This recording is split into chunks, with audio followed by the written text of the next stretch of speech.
very sweet little Pomeranian dog that was on my own. I was a very little girl, probably about 8 years old, 9.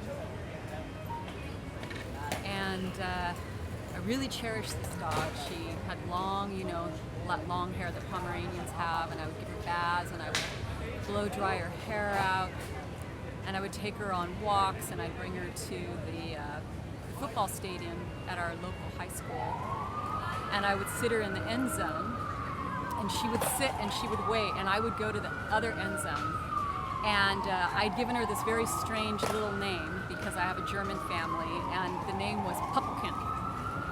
And I had this odd little call that I would say to her, and it went like this.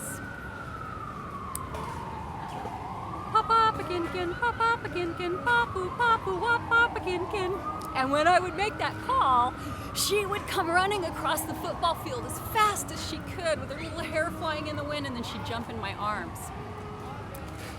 And so this story is about the day that this little dog left my life.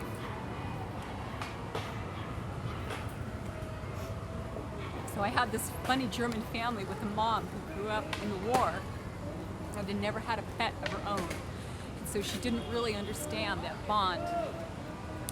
And my grandmother came to visit from Utah. My father's family is a Mormon Utah family, and her dog had just died.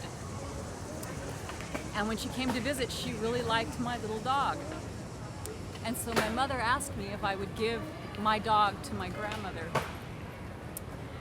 And I, of course, said, no fucking way. Of course, I didn't know that word when I was 9, but that was pretty much how I felt. And so the day came for my grandmother to go home. And I went to school.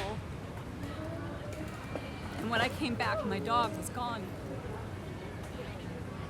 And my mother had given my dog to my grandma.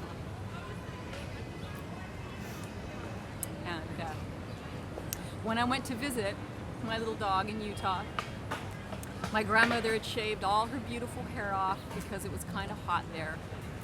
And my grandma really liked this dog, so she fed her a lot of bacon and eggs, and she was really fat now and had this very bad shaved haircut. And it didn't cross my mind to demand my dog back, but apparently she lived a very spoiled and pretty happy life running around in the country outside Salt Lake City. And that's my story.